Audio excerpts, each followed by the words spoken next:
So it is 6 o'clock exactly. For those of you who logged on early, I asked you to write your name and the community foundation or organization you're representing into the chat box. That is helpful for us to see where everybody is calling in from, but at the same time, it's also awesome so that you get familiar with the chat box for later. There's going to be a Q&A after the live LCF panel, so I hope that you guys can just go ahead and enter in your questions into the chat box. But without further ado, I'm sure that there will be more people joining as we go ahead, but I'm going to share my screen with everyone and welcome you to the 2021 LCF convening. We are so thankful that everybody has attended this, that everyone has been nimble. The pandemic has not been easy on anyone. We can all agree. So thank you again for your willingness to adapt and join us virtually. Obviously, our first choice would be visiting you in person. There is nothing I've wanted more since the first time I was able to accept this position and move on. So I'm really grateful that you guys are here, and hopefully I get to meet you in person one day. Some of you I have, and I've held with me. So obviously I need to go over the housekeeping. There are just a few things. Please mute yourself unless you're speaking to reduce background noise. That kind of goes hand in hand with the fact that the webinar, this convening, is being recorded. And there are a few people that weren't able to make this due to scheduling conflicts. So we want to make sure that the recording is good and able to be used again. So please mute yourself.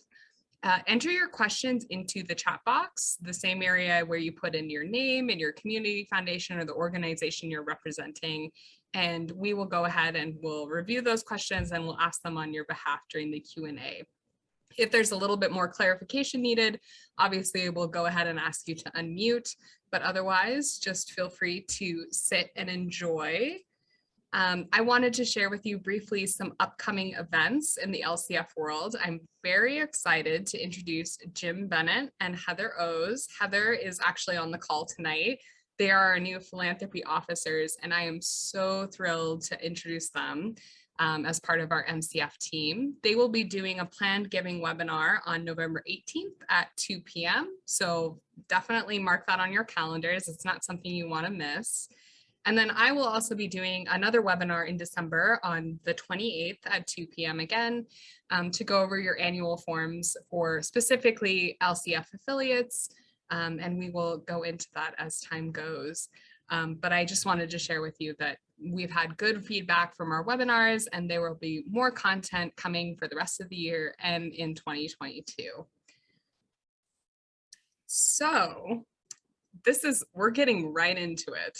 I am so thrilled to be introducing our very own president and CEO, Mary Rutherford. Many of you know her. Many of you know the incredible work she has been doing for Montana across the state. But I had to give a little shout out to say that many of you might have not heard, she also won the Outstanding Fundraising Professional Award from the Montana Nonprofit Association and American Fundraising Professionals this year, which is an incredible honor, but it's so well deserved. I am thrilled to have her on the call.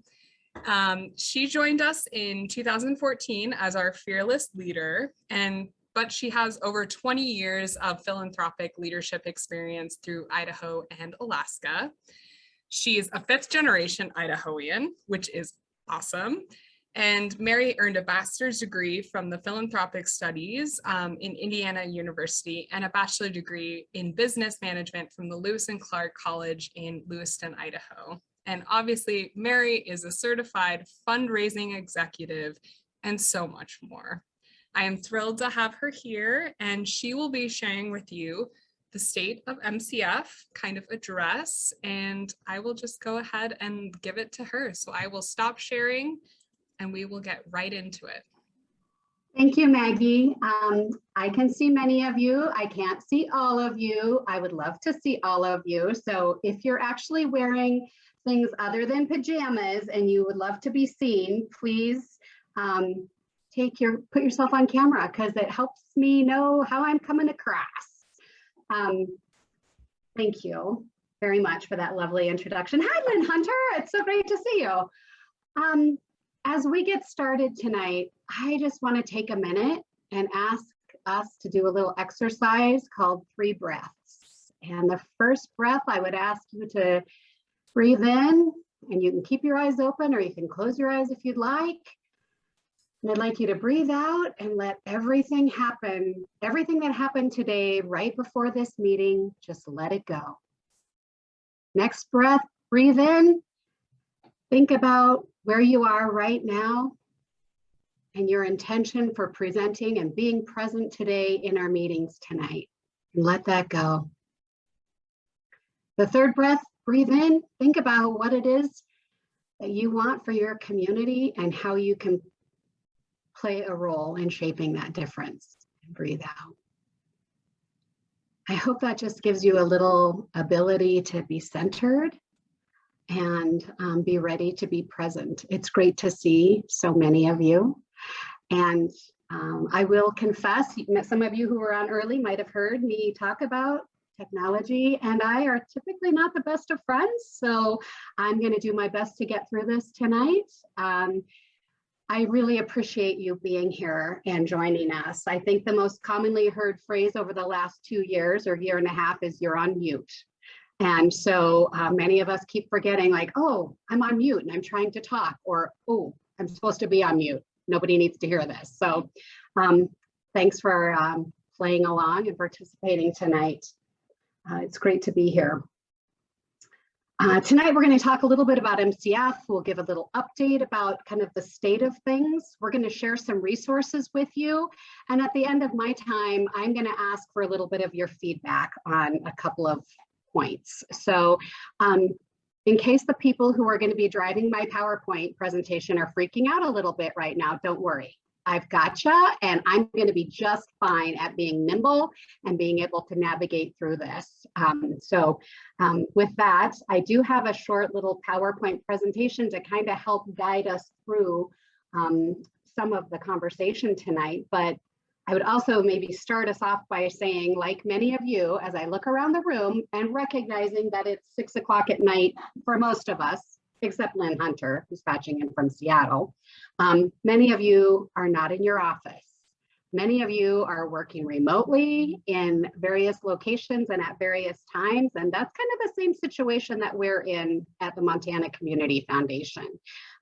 You probably know that we have staff in several locations across Montana, and we're now working in the office on an as-needed basis, and we're also working remotely. First and foremost, our number one concern is everyone's health and safety.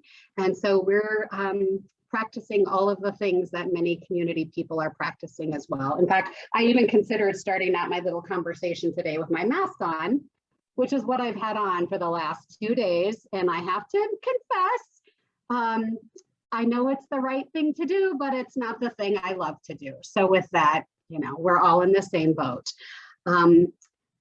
So I'm not sure who's going to be running my PowerPoint tonight, but I think we're ready to go if you all are. And if we're having glitches, I can roll with the punches and move along. So with that, in terms of just state of MC, oh yay, Kristen. Kristen is our PowerPoint goddess tonight. So thank you, Kristen.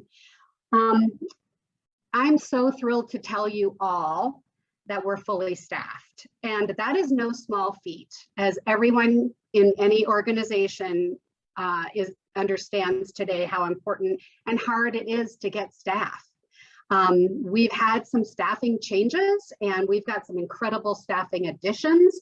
You heard earlier today, Maggie tell you about our new philanthropy officers. So Heather O's is based in Billings and Jim Bennett is based up in Havre. But we also have Kelly Curtis, who has joined us as our new AmeriCorps Vista, who's working with the Women's Foundation and the Communications Department. And as you all know, I guess probably the person on the call tonight who knows the most about this vistas is Tracy Timmons, because she has thousands of them every year at the Red Lodge Community Foundation. They come and go, and you don't get to keep them forever. And so we're really pleased to have Kelly's Energy joining our organization. So we now have 19 staff here to serve you and help your community. Folks obviously at the home office in Helena, but then Missoula, Big Fork, Haber, and up in Billings. Pleased to tell you that we are a strong and financially sound organization with over $150 million in assets, which is kind of hard to believe because when I came to the Community Foundation in 2014, we had about 58 million under management. And so a lot of that growth, you know, it's kind of almost a 50-50 split. About half of the growth is our incredibly powerful, strong investment returns, and half of it is additional contributions. But we're really proud of both ends of the equation that have gotten us to where we are. So that $150 million is represented in 1,400 distinct, we call them projects or funds. So about 600 planned gifts and about 900 distinct funds, to give you a sense of you know, MCF in terms of the scope and the scale of the work that we're doing. We are governed by a 13-member board of directors, and as any good staff person does, they acknowledge the board and say thank you, and they're the reason that all the good stuff happens. And tonight we have a couple of our board members joining us. I saw Dwayne Kurikawa from Wolf Point, and I saw Joanne Eder from Red Lodge, and there might be others, and if there are and I've missed you, I'm sure somebody will tell me where I've messed up, and that could be a career limiting move. So we appreciate you joining us, board members. We have 45 affiliated community foundations. That's you guys and gals. You do make part of our work possible. And that represents 37 counties. And at the end of our fiscal year, which was June 30th, you collectively, we had almost $24 million under management for your benefit. So thank you for that partnership. We hold that dear, and it's a trust that is something that is critically important to everyone on our team. I want to share a few highlights with you all relative to some of the activities and work that we've been doing in addition to our community foundation work. And that I'm going to highlight a couple funds that we created this year. So many of you have heard about our Snowbird Fund, which is a statewide fund that was created by a specific person and has then had several contributions to it to help families who are searching for their missing and murdered Indigenous loved ones. And I have to say, if you ever want to cry when you read a grant application, that's probably one area that is just so poignant. To date, we have actually supported 8 active searches, and one of the searches that we have supported resulted in bringing someone home back to Montana, and we feel really fortunate to be able to do that. Last month, let me just pause for a second. Tracy Timmons, can you just give me a quick thumbs up, middle or down? Sound coming through okay? Pace okay? Okay, thank you. I see the slide in the middle, and then I see a few of you on the side, so I'm trying to gauge my, Indaloo, your expressions are so helpful. Thank you. Appreciate that. You probably heard, I hope you heard or read that we have recently launched the Montana Mental Health Access Fund, which will support access to mental health services across Montana. The first contribution that we received, a large contribution, is specifically restricted to rural and tribal communities. And so we are seeking additional funds for a broader scope of making that really critical mental health access available to all of Montana. And we're just completing, although I kind of have to confess, I'm feeling a little torn. I felt torn about this. We did not, we created the COVID Recovery Fund when we were early in the pandemic, and the purpose of that fund was to support recovery efforts in communities. And to be honest, there's varying degrees of opinion as to, are we even in recovery? But we felt a strong sense of need to get those funds out into communities. And so we're in the process of awarding just over $400,000 across Montana to help communities as they recover from this pandemic. The slide that Kristen has been so fabulous about putting up is a new fancy, and again, and in the spirit of another career limiting move, this is the first time our board members have seen this. Surprise! This is a great visual representation of our strategic plan. So many of you have developed strategic plans, and you know that strategic plans can be very lengthy and they can have a whole bunch of underlying goals and objectives. This is our wonderful creation, thanks to Teal and Kristen, of succinctly describing what is MCF's strategic vision and what is our framework for our organization and how do we help Montana. So our board completed last year a new strategic framework. It's a 3-year framework, not a 5-year framework. And there are really 4 key pillars to our strategic framework. The first, you'll see in the green circle at the top left, is creating a vibrant organizational culture. And to us, culture is absolutely as critical as the work that we do and our professional competence. So our organizational culture really deals with our staffing, our board culture, how we treat each other. Those are the things that all fit under our vibrant organizational culture goal. And we actually have measurable objectives that underpin every one of these. The second pillar is adhering to the highest standard of financial management. And so making sure that we're compliant, not only compliant, but not only, I guess compliant is absolutely the right word, but we meet or exceed requirements for strong financial management. So things like federal law, state law, MIFA, investment returns, appropriate fee schedules, all of those things.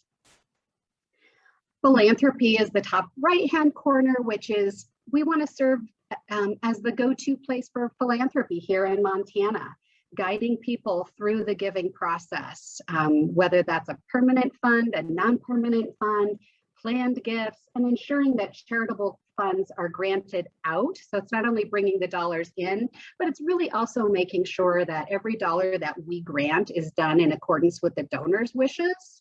And that we're following best practices for grant making. And then finally, supporting initiatives that positively impact Montana's communities. And so guiding conversations, engaging in conversations and initiatives that are important and relevant to our state and to our communities. And then you can see our vision is to inspire giving for the good of Montana forever.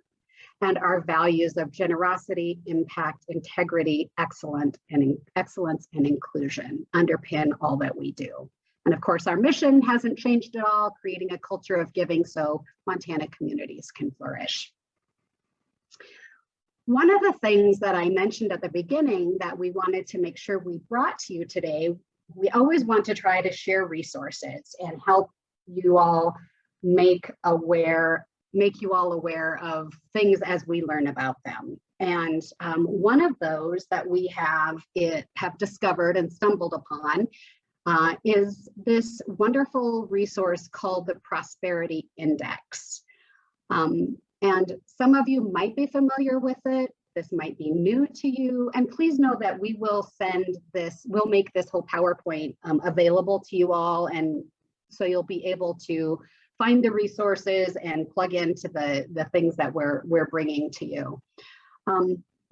This actually came to me by another a private foundation in Montana that had become familiar with the work of this organization. And the Legatum Institute is actually itself a nonprofit organization. It's an international organization. They're based in London, and they do a lot of research, but as it relates to us, they're really focused on creating this global movement of people committed to creating pathways from poverty to prosperity and transformation of society.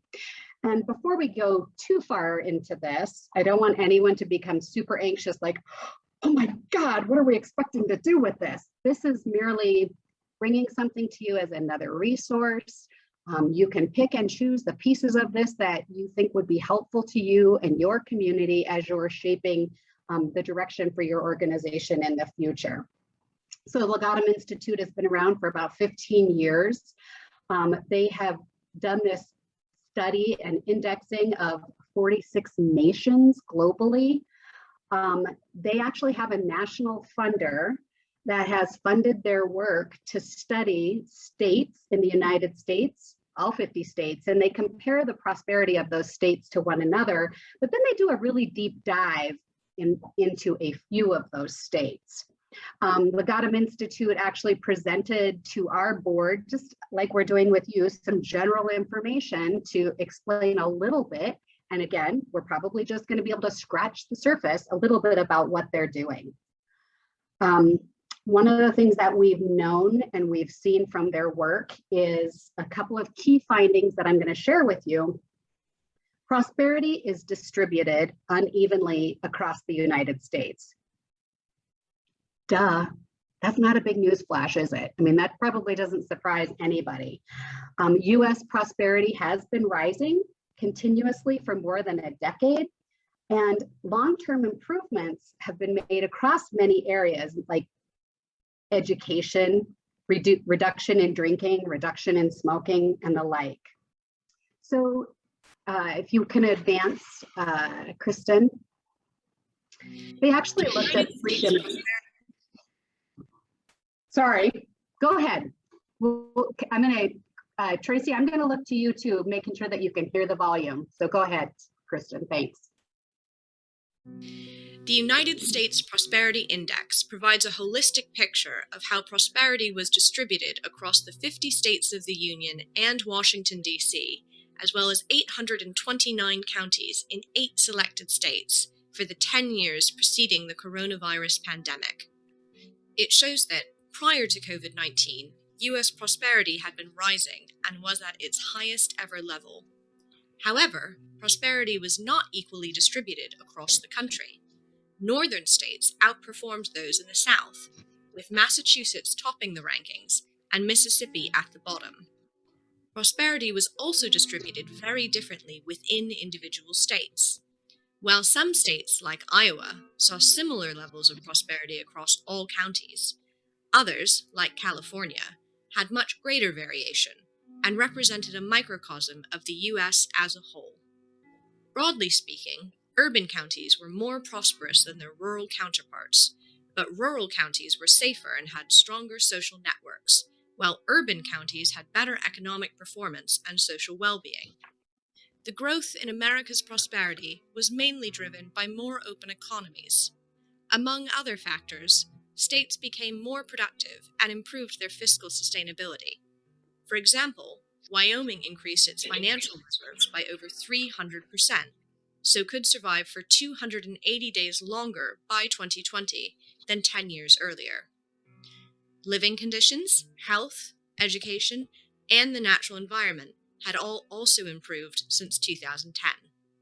But while the US has seen improvements over the last decade, which can provide a strong foundation as the country charts its way out of the COVID-19 pandemic and grapples with civil unrest, there are warning signs at national, state, and local levels that need to be addressed. The weakening of social capital is a serious threat to future prosperity, as strong and inclusive communities and institutions are the cornerstones of society.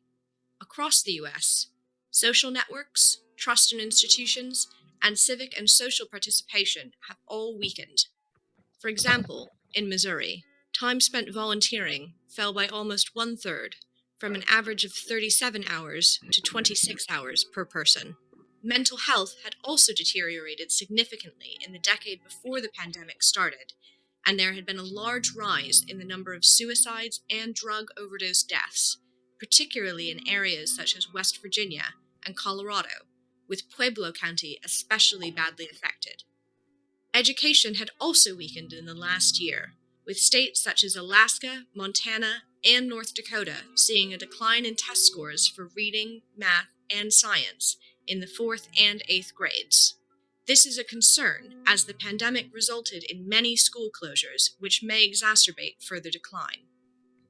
Our analysis shows that the key to unlocking greater prosperity lies in the potential for improvement at a state and county level, and not just nationally. By learning from and building upon each other's strengths, every U.S. state and county can further develop inclusive societies, open economies, and empowered people, and drive greater levels of prosperity for all Americans.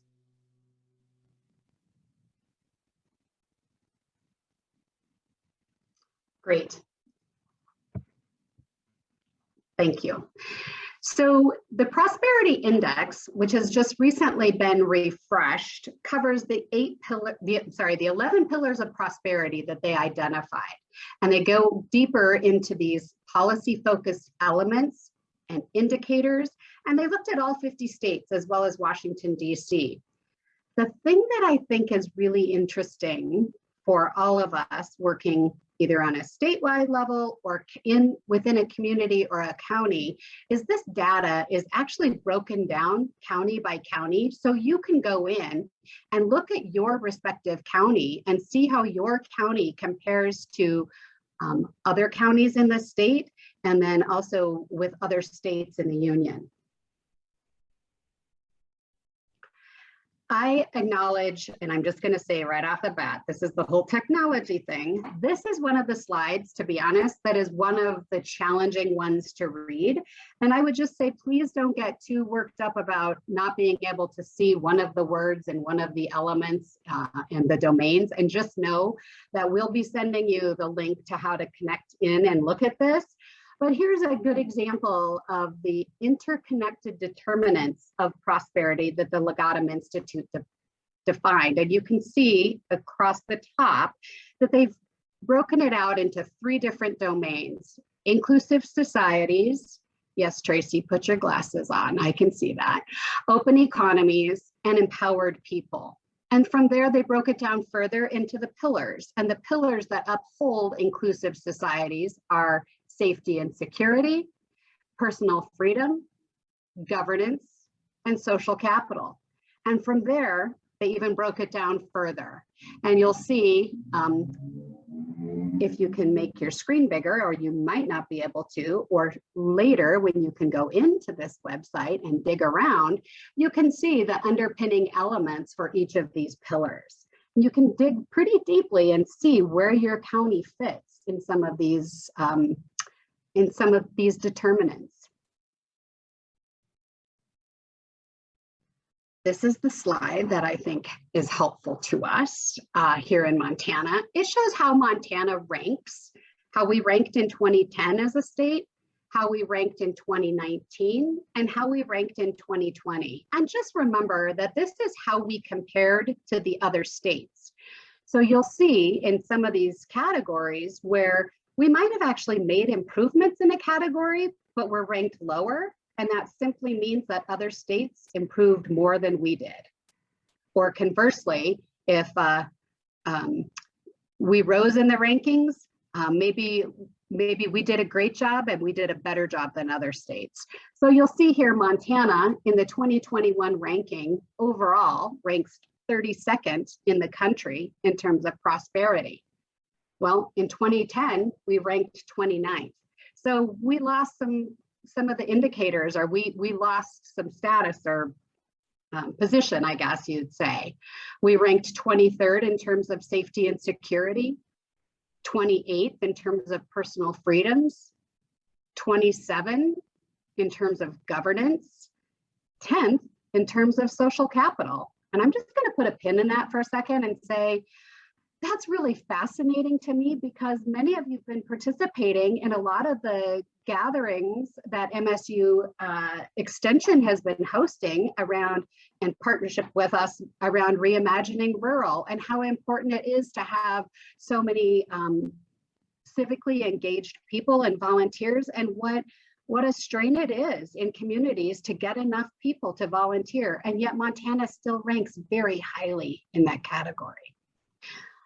We ranked 20th in business environment, 42nd in market access and infrastructure. And I think that we can acknowledge there are different forces working on solving some of these challenges, whether they're government, whether they're civil, or whether they're private enterprise. And we rank 41st in terms of economic quality, 33rd in terms of living conditions, 25th in terms of health, 28th in terms of education, and 31st in terms of national environment. And I'm sure you have a million questions. Well, why did they rank us here in this category? And why do they rank us there? And I will just stop for a second and tell you all that we have a great resource who has been more than willing, with the Legatum Institute, who has been more than willing to patch into conversations with me, with our board, with others to walk through the why in terms of the rankings. And we will definitely include his contact information with you all. So as you're interested in unpacking this data, understanding what it means, and digging deeper, Sean Flanagan will be a great resource to help you. And he has a great accent, an English accent, so he's always fun to listen to as well. Okay, thank you. Where have we seen some changes in the index over the last 10 years? Well, we've lost a little ground in safety and security, and we've made up a lot of ground in the business environment. So anything to the right is improvement, anything to the left is we've slipped a bit. So we have slipped in social capital and safety and security, and slightly in governance, but almost every other area we've seen some improvements in our state. Again, I will say, I know this is a lot to try to take in, and really we hope that it just gives you one more place to look for data as you're looking for exploring, understanding your communities. So it goes deeper, and you can see here in Montana where different counties rank from the top 20th in the US all the way to the bottom 20 in the US. Wow, this slide is very hard for me to discern, but this gives us a little closer look at Valley County, and this is just again showing you what you can find if you dig through this research, and that this kind of information is available for every one of your counties. So what does this mean for the Community Foundation? What does this mean for you? This is one piece of information, or one more source in addition to lots of other sources that you're using to shape and frame and think about the challenges that you tackle, the things that you want to address as a community, and where you might find partnership potential and opportunities to move forward. So thinking about economic activity, identifying common challenges, strengthening projects, and of course, education, improving K-12 education. These are areas of focus that were really identified as opportunities for us to dig into further if we're so inclined. So we'll be sending this all out to you. This is where you find more information about the Legatum Institute. We tried to give you a little video clip today of some of the general information that you can see, but there's lots of great resources on their website. And we, again, can connect you with Sean Flanagan, who can dig deeper with you as you're interested. So I just love all these cool visuals that you guys put together. Thank you for that. Looking ahead, thinking about our partnerships with you all and how important you are in your communities. It's important to us that we're here to be a resource to you, to be a help to you as you think about preserving your communities and making sure the things that you love and care about in your community are helped forever. That's why we're adding staff to serve you and others with our philanthropy team, making sure that we have the financial staffing to be able to provide and prepare and give you the services that you're looking for.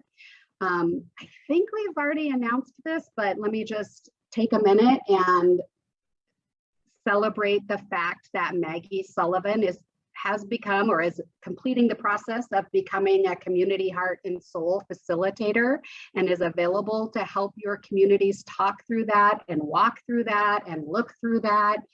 I see that we have Marcia Getting on our call today, and Marcia's another great resource that's helping in communities as we talk about estate planning that we make available. And Marcia's certainly done a lot with her quick pivot to a more virtual kind of work, since we're doing things like this these days, which I gotta say I don't love, but I'm figuring it out. We're all figuring it out. I miss being able to hug you and look you in the eye instead of seeing you on a computer screen. So the other little piece of info that I would share is,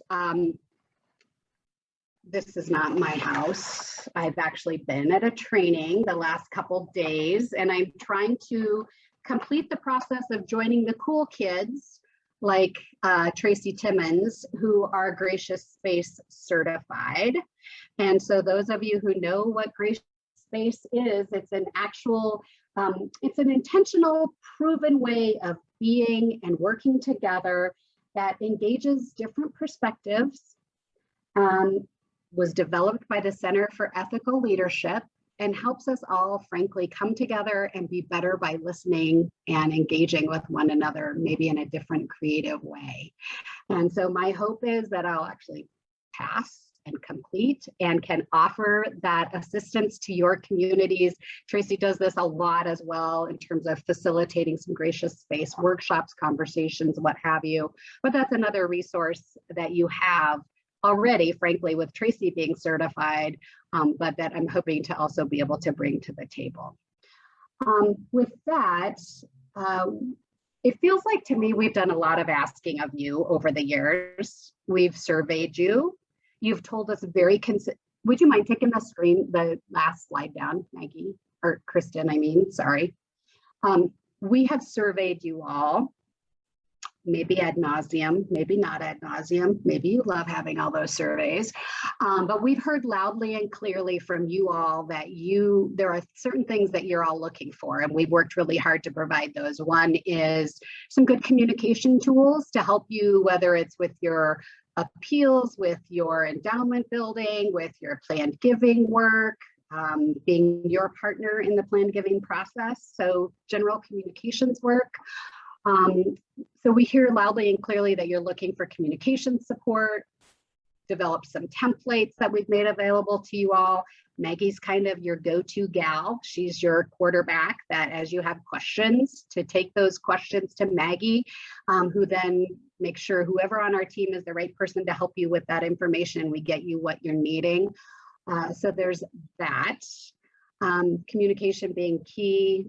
One of the key requests that you ask of us. The other is fundraising support. So helping you, whether it's running gift illustrations for potential donors who want to make planned gifts, whether it's endowment questions, investment return questions, those sorts of things.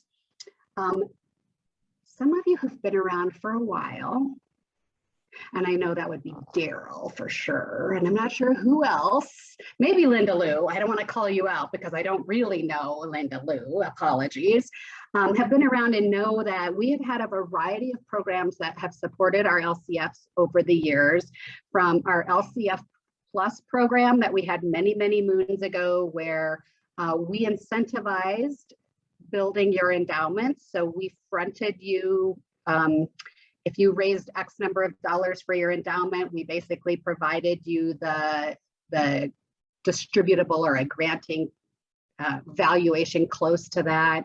We're looking at a bunch of those options as we move forward. So we'd love to hear from you. One of the things we did here, we asked about, we didn't ask everybody, I'll tell you that. Keep sending money. Yeah, love that, Daryl. But what other sorts of support can we provide you that would be helpful to you as your organization, as your LCF is serving your community, and what would that look like for you? And so we'd like to hear that from you, whether you want to offer that up today, whether that's a you know, a fee sharing model, whether that's the LCF Plus program, whether it's a higher endowment payout. All of those things, of course, are board decisions, but staff will be putting together a recommendation for our board to consider in the next year or so. And my hope is whatever the board decides, we can make a multiple year commitment to it. So it's not a one and done, like we're going to do this 1 year and then we're not doing it again. So longer term level of service, support, partnership, whatever that might look like. So please feed your thoughts back to Maggie, and she will make sure that we put that all together and bring it back into what we put together. Oh my gosh, you guys, look at this. Oh wait, you can't see. That's a cute picture of my grandson, but what I wanted to show you is it's 6:41 and I was supposed to go till 6:45. So I'm feeling like, whoop, whoop. I know how to tell time and stay on task. So with that, I'm happy to answer or try to answer any questions you might have. And I just want to say thank you. I know that, you know, this is the dinner hour and you care about your community and you're showing up and you're here and you're present. I have to also say you guys are doing some great work, and guys and gals. It's so inspiring for me to get your newsletters, to get your solicitations, to get your stories. I would be remiss if I didn't just pause and bring us back together for a minute and acknowledge that we lost one of our greatest advocates and early founders in the passing of Stan Nicholson. And those of you who knew Stan, he was instrumental in the creation of the Seeley Lake Community Foundation, very involved in the Montana Community Foundation, passed away in the last month, and leaves a huge hole in our community of practice. So Claire, serious good wishes to you and your community foundation and that loss of Stan. Thanks so much, Mary. Yes, fantastic man, wonderful founder. He's missed. Great. Any burning questions? Otherwise, I'm going to lob it. Oh, Daryl Grogan, by the way, money is usually used to some way of improving ourselves. Thanks for that as well. You're welcome, Daryl. It's been a pleasure working with your community foundation for sure. Maggie, it's back to you. All right. Well, I am happy to take it back. Thank you, Mary, for all that information. As she said, that the link to the Prosperity Index will be shared with everyone. So feel free to go ahead and check that out for your county. Obviously, it's a tool. So it's something that we'll be utilizing going forward to just make sure that, you know, if there's places that we can step in as the Montana Community Foundation, we can kind of help you address those issues. But as always, data is fascinating. I don't know if anybody else feels that same way. But we're going to go ahead and we're going to take just a 5-minute break so everybody can re-situate themselves and obviously grab some tea, grab some water, go to the bathroom, whatever you need. And then we will be introducing our LCF panel, which I am so excited to share with everyone. So I'm just going to share my screen because I have a nifty little 5-minute timer. So let's see if I can click through to where it's supposed to be. Too far. There we go. Hopefully everybody can see that. You have 5 minutes to go ahead and take a break, take yourself off camera, and then we will rejoin for the LCF panel. Thank you, everyone.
All right, the time is 6:50, so we're gonna try to start getting everybody back here. I hope everyone had a nice break and just took care of themselves.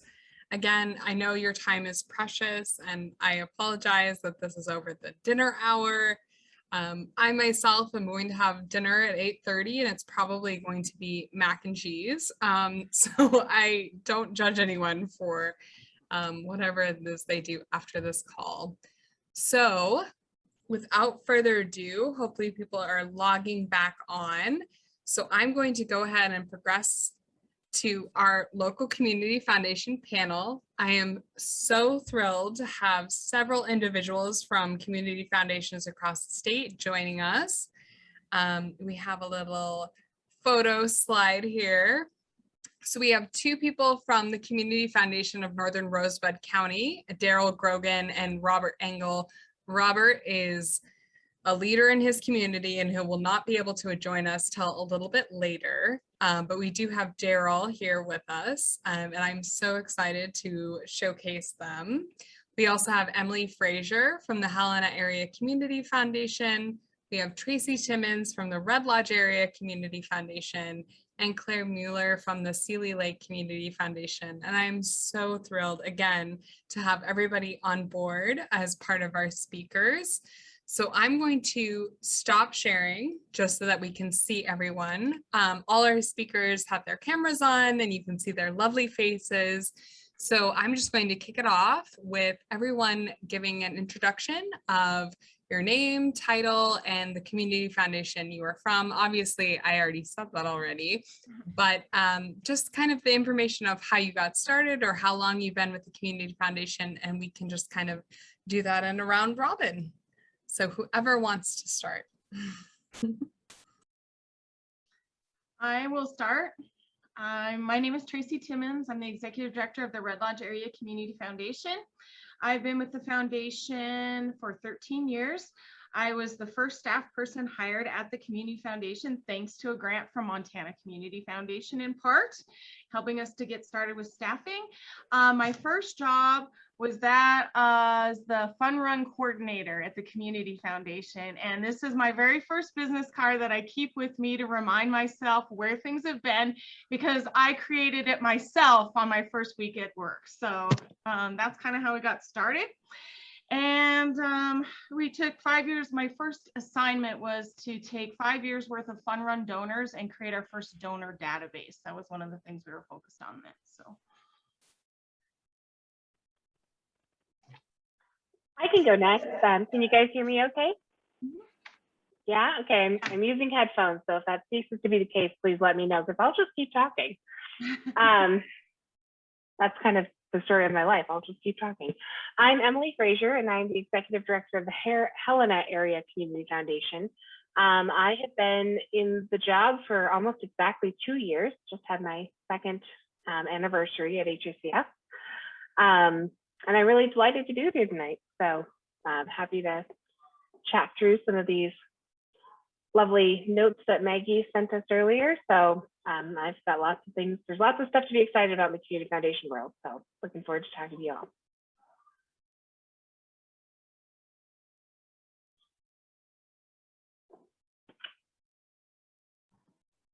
I can go next. I'm Claire Muller, Executive Director of the Celia Lake Community Foundation. I've been in this role for 3.5 years, and I'm so happy to be here. And thanks so much, Mary, for this great presentation. Wish we could do it in person. That would be so fun. When I had first started with the Celia Lake Community Foundation, pretty soon after that, went to Red Lodge for the local community foundation convening there. And it was so great to get a chance to talk to people in this niche, because you know, community foundations are kind of their own world sometimes. So I think this is really a valuable convening to be able to bring people together, hopefully soon in the future in person. But great to see you all. Hello there, and I'm Daryl Grogan with the Community Foundation of Northern Rosebud County. I'm the fund representative between MCF and the local foundation. Been involved with it, I'm going to think around 14 years, which is the life of it, when it was first inspired many years ago by a special donor that helped us get started. So we're excited to be a group of volunteers that keeps things running in our community. So we can talk a little bit more about it all a little bit later. We're excited to.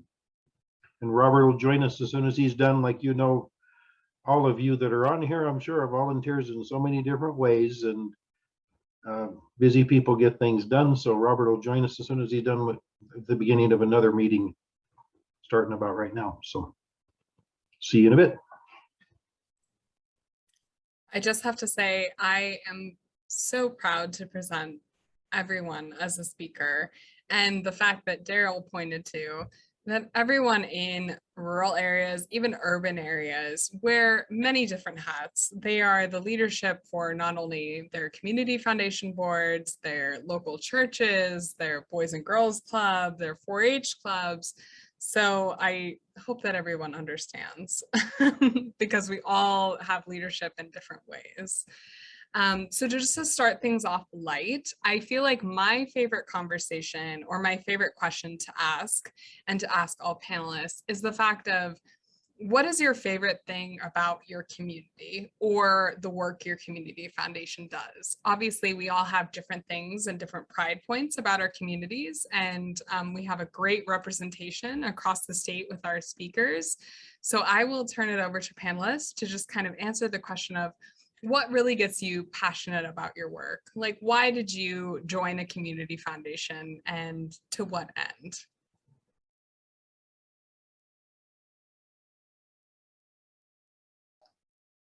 I could start us with some of those thoughts. Kind of jotted down a little bit the diversity of projects that we get to help with. Years ago when we started, it was lots of good ideas, and they all seem to have a common denominator. They need a little bit of funding to help get things going. So the community foundations through some of the community planning fit right in with that. So the exciting things are working with community centers in our various communities, parks, rural things, rodeo.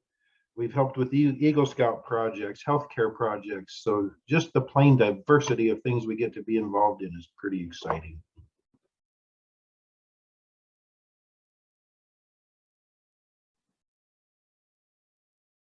I think Celia Lake is just so incredibly beautiful, and it's an honor to get a chance to live and work here. It's a really special place because so many people love it here, and this is a really easy place to fall in love with. And so that is really fun about this kind of work too, about just helping people who are excited and in love with this place try to do great things here.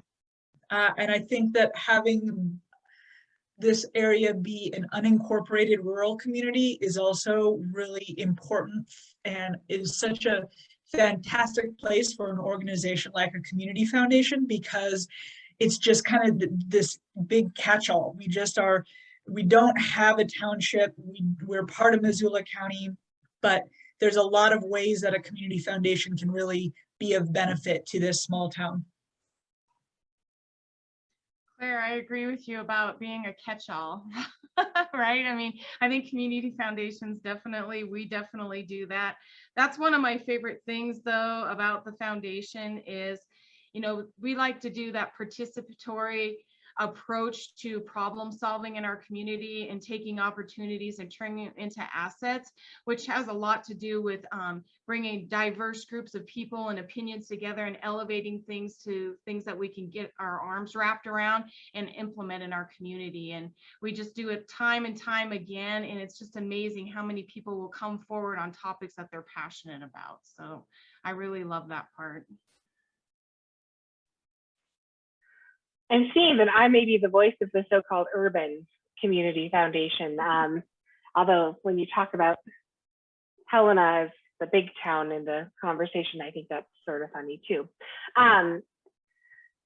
One of the things that I love, well, Helena is my hometown, so that's really easy thing to love. This is where I was born. This is where I was raised. This is where my heart is. My My parents were both teachers in the community, so I can't go anywhere without somebody who knows. They don't know me, they know my mom, or they had my dad for math, and golly, wasn't he hard. But the things that I really love about being a part of the community foundation here, one of the things that I think about a lot, one of our founders, Steve Browning, talked about how if there had been a community foundation in Helena in 1880, 1890, and if we could have captured even a small amount of the gold wealth that was flowing through our community at that time, what would we be able to do now? And I just tell myself, I don't want somebody else to look back 130 years from now and say, what were they doing then? Why didn't they capture this? Why didn't they build something for us? So that idea of, if you haven't done it before, you better start doing it now, and just making sure that we build something that can make this place even better or keep what's great about it. I think that's really important to me.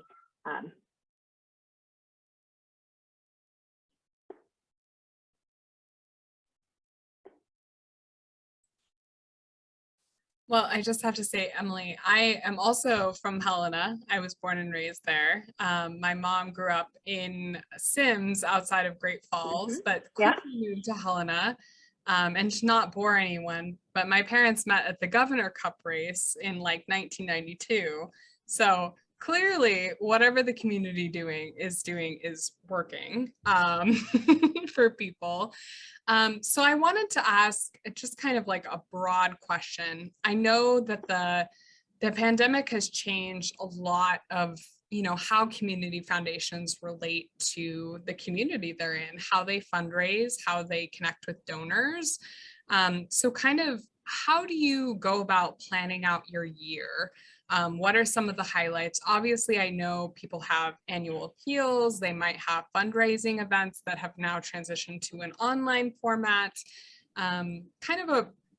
Obviously, it's a larger question to, how did you transition to, from your yearly planning before 2019 to what it is now? And what has been kind of positive, negative? I know Emily has some stories because Emily did an amazing winter drive-through for the Helena Area Community Foundation. So maybe you want to start with that. Sure. Go right ahead. Yeah, I can get into that. I will say, when I think about planning, and especially pre-pandemic planning, my mind goes straight back to a weekend in February where my board, who, I've only been working with them for 4 months now at this point. I'm pretty darn new in all senses of the world. It's my first time being an executive director, and we're making plans. We have this board retreat, and we get together and we talk about things like Greater Helena Gives, and we talk about our granting, and we talk about our priorities, and we have this intense, yeah, we're going to get it this year. Here are all the things we're going to do great. And then about a month later, it was like, okay, maybe we're not doing it the way we plan to anymore. I will say, though, as much as I don't in any way want to imply that I think a pandemic is a good thing, because I don't. But I will say, I think it stretched the Helena Area Community Foundation in ways that I'm not sure we would have responded to without some sort of impetus to change. So, for example, we had never run an emergency fund before. It was just not something we did. It was something that we didn't feel with one staff member we maybe had the capacity to do or do well. Threw that out the window. We partnered up with United Way. We raised and delivered $80,000 in funding. And in the middle of that, we had our most successful giving day to date at that time. We did break that record this year, so we're still continuing to grow. And decided, we needed something fun. So we put together this community event called the Helena Holiday Cruise that was very much meant to be a one-year fundraiser, but also just, we want to put some money into the community. So only local businesses were used as vendors.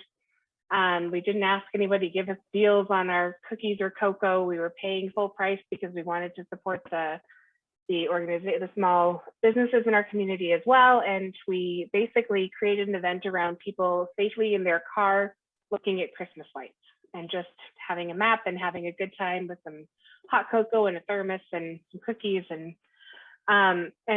the community liked it so much that now we're doing it again. Unfortunately, COVID doesn't make it seem a whole lot less important to have a socially distanced event. I was hoping it would be much more optional to be socially distant by now, but even without that. So in any case, we, I feel like I make really nice plans about, a couple months before the end of the year, and then kind of keep them on the back burner and try to catch up with everything at the appropriate months. But we've added so much that to some extent, I think that our plan is mostly a plan to adapt and to see what's needed. And that's really the way we've run our grant funding in particular for a long time, is what's important now and how has that changed since the last month, the last year, and really making sure that we're in close contact with the nonprofits in our communities, with other entities, city, county, and just trying to follow what's needed and to fulfill that need. So with COVID, it was actually sort of easy. We knew what people needed, and they needed it. They needed money fast in some cases. And so we were writing our first checks the first week of April in 2020, which was, there was much better money that came after that, PPP and state money and federal money. There was bigger dollars that followed it up. But for, the YWCA who maybe needed some thermometers right now, we can send that check. And so those kinds of activities were important to us. Did I answer the question? I sometimes go off. We're good? No, Okay. I think that's fantastic, because it shows how you transition, that there are always other opportunities, even amidst a pandemic, to connect with the community and bring lightheartedness. I would never underestimate that. So thank you, Emily. Thanks. Mhm.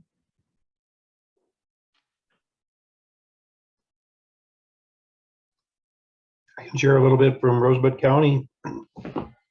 How do you plan your year? Some of the highlights and things.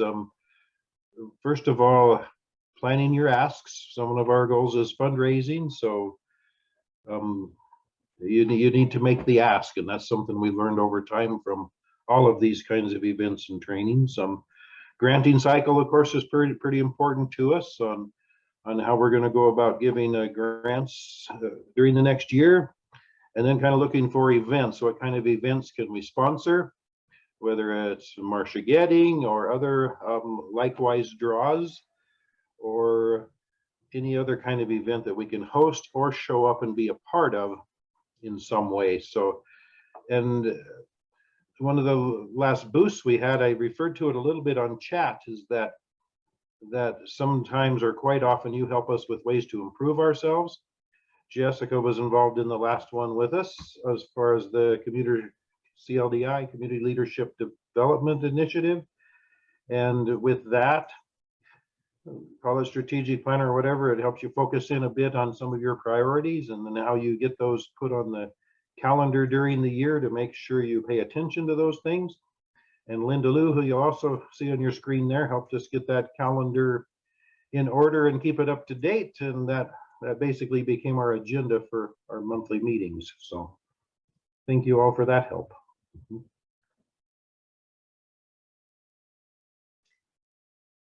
Great. I think we plan out our year. We have our strategic plan. We use our organizational chart, has a lot of moving pieces in it that coincides with the strategic plan, and then we have fundraising plans. So we bring all of those together and it kind of plans out the year. Like Emily was talking about, we always have room for emergent needs that are coming through the community. And so there's always that balancing of what we have planned and what's most important. And those things move around a lot, just like our staffing needs move around according to those sorts of things. So I think that we were sort of conditioned just by the way we normally operate. When COVID happened, we were able to respond really quickly on the ground of setting up a fund and getting those funds granting back out to people who needed it, and organized volunteers to do the different things that we needed to do. And really, even though we figured out how to work apart, we did still continue to work on our strategic plan items the entire time while we were doing the COVID and things. So our approach has changed a little bit. Like for the fun run, which is our biggest fundraising event for other charities, we we changed things up, such as when we talked to the sponsors, you know, we gave them options of being a sponsor again, but if their business couldn't afford it with all the things that were going on with COVID, that we would still use their logo so no one would know whether they could afford or couldn't afford to do that. So there were caveats and little things that we customized for what was going on in the world. But I was really proud about how staff went and sort of disbanded, and we used the technology that we had already had in place, like Teams and Zoom and those sorts of things. And so we learned a lot quickly, but I felt like we did get a lot done through that time period. So I guess that's sort of how we plan out the years. We have all these plans and we review and refine once a quarter. So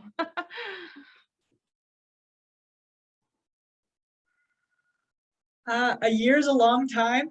A really great piece of advice I heard once when I was starting this job was something to the effect of, people overestimate what they can accomplish in one day and they underestimate what they can accomplish in 1 year.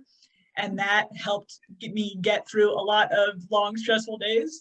I'll talk a little bit about one of my favorite parts of planning, which is my weekly plan. And Friday mornings are one of my favorite times of the week because I set aside some time to do some big picture thinking and look at the upcoming week ahead and think about 7 different roles that I play as the one full-time staff person and what needs to happen for the next week to inch along each of the myriad of things that we're working on, and what needs to happen in the short term, and then, oh shoot, looking ahead, what do I need to work on now to get to where we're going in a couple months and so on. So that is really relaxing and great for me to be able to to just set some time, because otherwise it's so easy to get caught up in the nonstop onslaught of things that we have to do and crises. And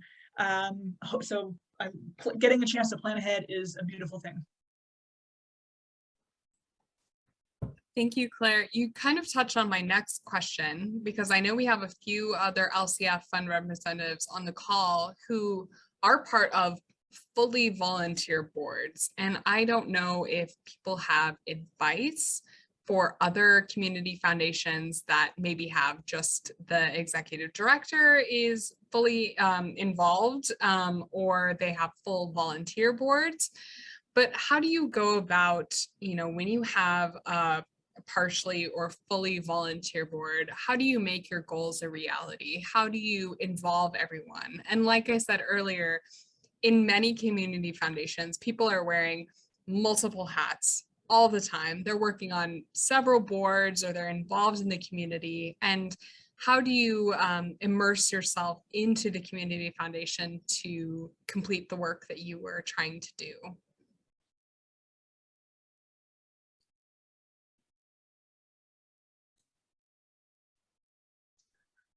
I will start talking because I hate silence, although I think I just cut off Tracy. Sorry about that. I would say for us, I'm the only staff member, and our board has worked without a staff member at several iterations of time throughout. They tried a couple of half-time EDs for a while, and it just was really too much work to accomplish in a half-time setting. And so once I'm the second full-time executive director, so for a while there, they kind of would have Greater Helena Gives and then lose a staff member and then kind of be running the show themselves until a few months later, and then late summer we get a new executive director. So we're done with that cycle, and that's a good thing to get away from. But I would say that as far as working with a volunteer board when you don't have additional staff members, I really try hard not to waste any volunteers' time. So I ask for a lot of volunteers when I need them for specific things, but I also try to find ways to keep board members interested in the things that they are about, and not tied into the things that they are not about. So for example, I have one board member who would like to understand every single tiny detail about our endowments and our financial statements. And I thank God for you, Mark. Go do it. And I'm here for you, and I want to hear about it, but I don't want to do that. So And then we have other people who are very active with our events, people who say, I don't want to touch an event with a 10-foot pole. So really trying to take the time to get to know your board members, figure out how to engage them.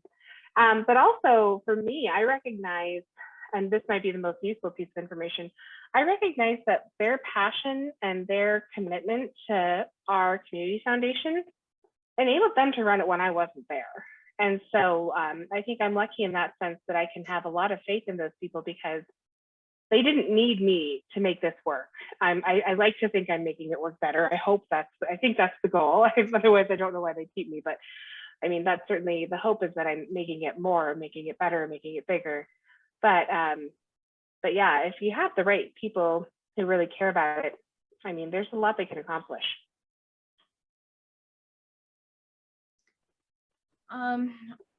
We have 15 staff members at the Red Lodge Area Community Foundation. We have 15 board members at the Community Foundation. And I feel very fortunate that our board members are super engaged in what's going on in our community and at the foundation. So, you know, they convene as their role as board members once a month. We also have executive committee and governance committees and a finance committee and those sorts of things that several of the board members volunteer on.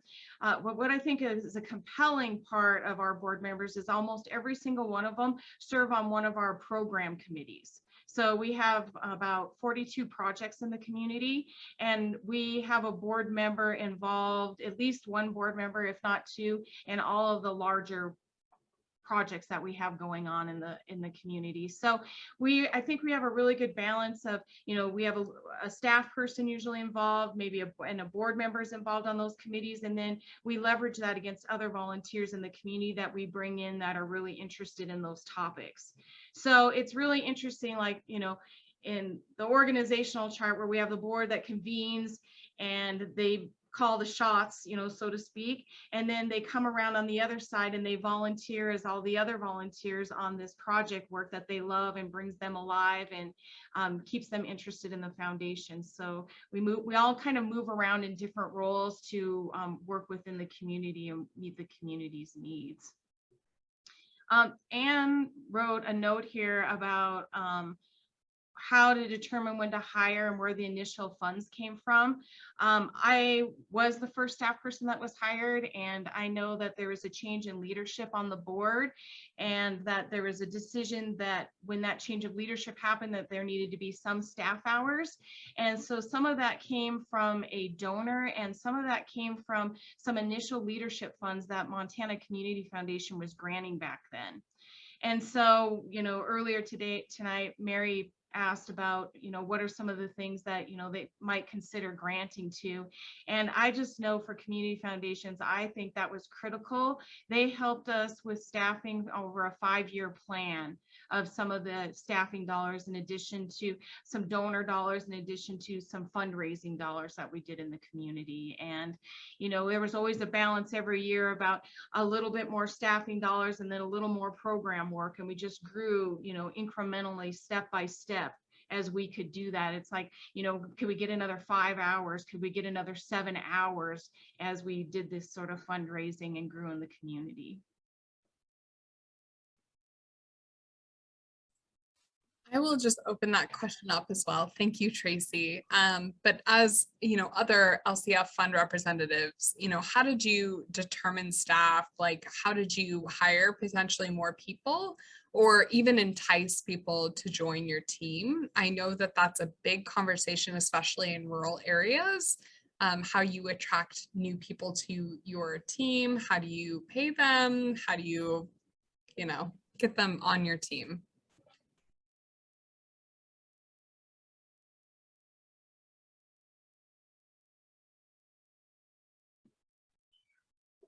I know you're opening it up wider, but I will say right now at the Helena Area Community Foundation, we're hitting the point where we believe we need a second staff member. And I think that that's in some ways similar and almost harder than the first staff member. There are some great grants available from some organizations for first hires. Murdoch Charitable Trust comes to mind. That's something that they occasionally fund. But for us, it's basically that we're feeling the ceiling of what we can accomplish. And we recognize that there's opportunity beyond that we are not going to have the capacity to hit.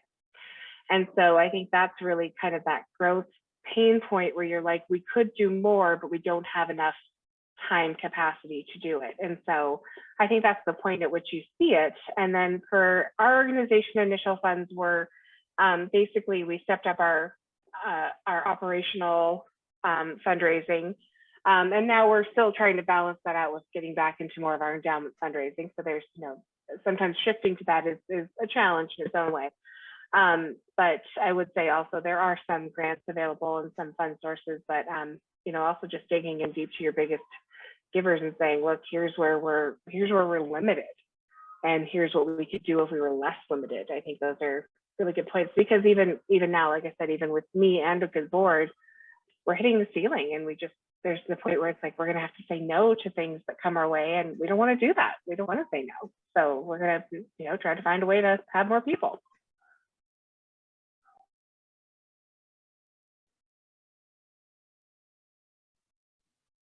Maggie, this is Alan Schuyler. I just wanted to chime in. It was kind of on the last point. Tracy is familiar with my story, but the Roberts Community Foundation, we exist 20 miles from Red Lodge. So I joined the Red Lodge Area Community Foundation Board as a liaison between Roberts and Red Lodge. And I think one of the things we have the blessedness of is having the Red Lodge Area Community Foundation to help us, because we are all volunteer in Roberts, and motivates us. And also, I think I'll go back to what Mary spoke of in the matching endowment grants early on and helping build our endowment. So I think because we have the luxury of that in the Carbon County, has been very helpful in pushing our goals forward and working in concert with a lot of the staff at the Red Lodge Area Community Foundation. It would be great to do more, but they serve as a very valuable resource, and we'll, as we go forward, relying on other community foundations, and in our case, particularly the Red Lodge Area Community Foundation, because it's so robust and it's very near us. So I just wanted to add that to that. And we were probably never have the luxury of adding staff, but we can also work with Tracy to perhaps some of their staff helps us in some things, and particularly with the Vista volunteers. We've had a wonderful opportunity within Carbon County to have many of these young people come through our system, and it's very inspiring to begin with, and then just their enthusiasm about projects that they're doing.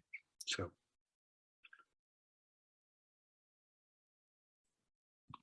Thank you for that, Alan. I think one of the larger ideas of this panel is for local community foundations to realize they're not alone. There are many people who are on this call, people who will join later for the LCF convenings tomorrow and on Thursday, that are other resources. And I like to imagine that, MCF is obviously here for you for any of your needs, but there's nothing better than having a fund representative on your level, maybe in your area, that can help you kind of navigate the intricacies of running a community foundation or what is possible. So I hope that this at least spurs some ideas. I also wanted to ask all our LCF panelists before we go into our special videos, which I am super excited to share. But, when it comes to donors and your donor outreach, what is your stewardship process, or how do you go ahead and you cultivate that outreach? Maybe it's through branding, maybe it's through appeals, but I'm curious to kind of hear what other LCFs have to say about how they reach out to donors, how they make a name for themselves. Maggie, go ahead. No, go ahead, Daryl. And Robert's here. Hi, Robert.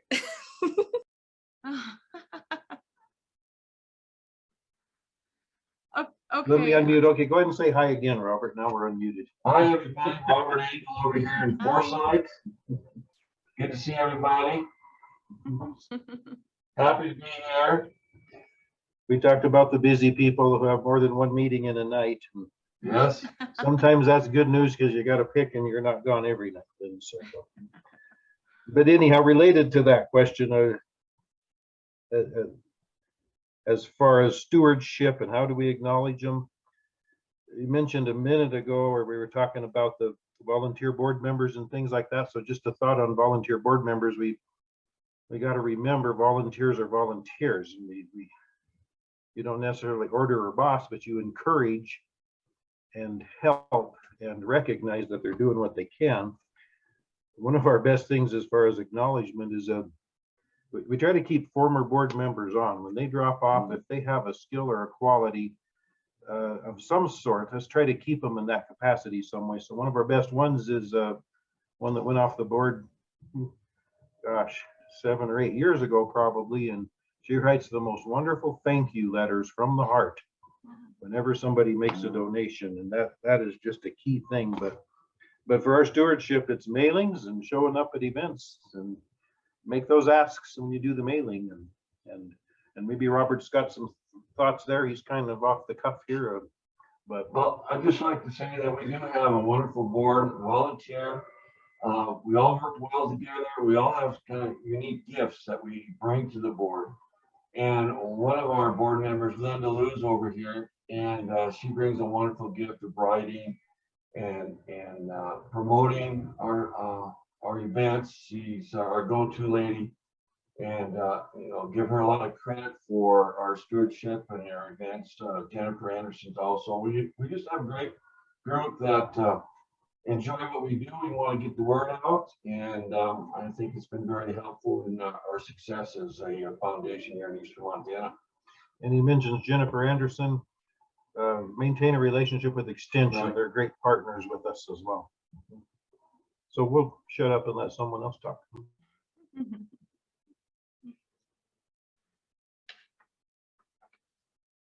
I'll go ahead and speak to a little bit like what Daryl's talking about as far as, not letting people go, and encourage them to stay with their talents and gifts and abilities. That's really powerful.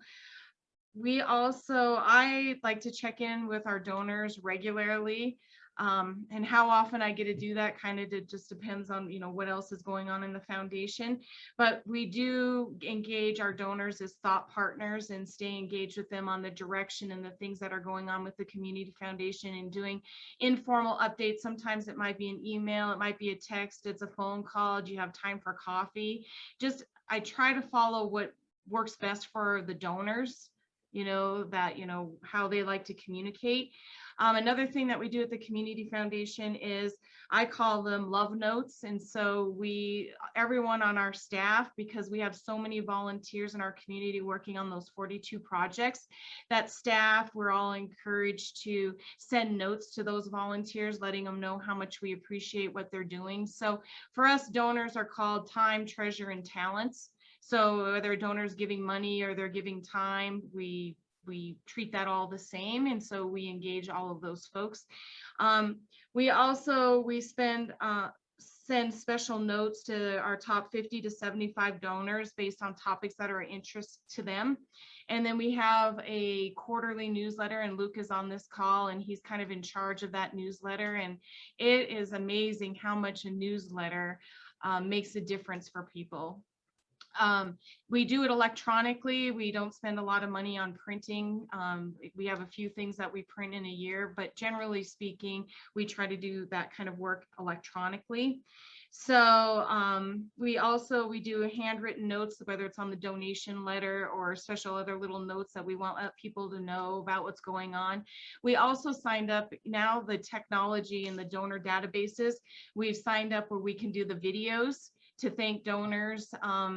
about their donations. So do that with a certain demographic, and in other demographics, I'll pick up the phone. And most of the time I get voicemail, but I think people still like to know that you picked up the phone and how excited you are. Like, I try super hard to do it right when I open the envelope, because that's when I'm really like, wow, you know, and it's just really has this emotional thing.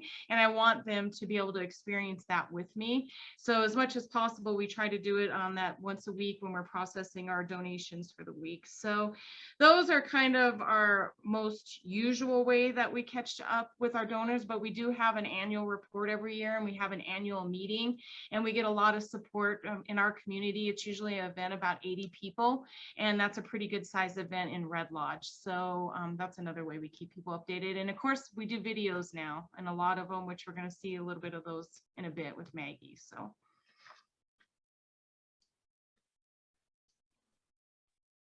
can I jump in here for a minute? This is one thing that's constantly on my mind, but there are certain Fortune 500 companies who match both hours of volunteer time as well as potentially sometimes matching money. I happen to be involved with, I retired from ConocoPhillips, and they will match, you know, like $500 a year of volunteer time. It's not like and they also recently will match money from their employees. So I think it's an unexplored opportunity, especially on the time given to the even the smallest corporate. If you're a certified 501c3, you can have matching grants as well as matching volunteer hours. And sometimes it's good to look at your donor base sometimes and see if you can get a little bit more money there. Just an opportunity, a low-hanging fruit.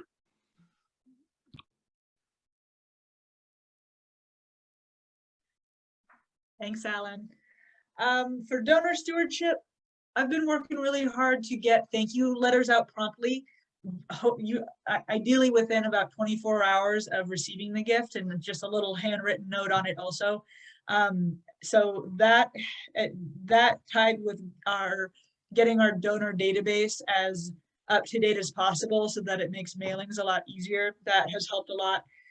Have been getting better at sending out newsletters, and am trying to embrace the ask, thank, and report cycle of being really cognizant about following up after just thanking for a donation to actually report back on what we're doing so that people hear from us a lot more regularly. So, I think we still have a long way to go. I think that's just a donor stewardship, I think, could just go on forever. And there's so many different ways and components to what all that could mean. But I guess direct mail is something I've been focusing on, especially over the last year and a half, as a way to get out, just as a way to stay in touch with a lot of people.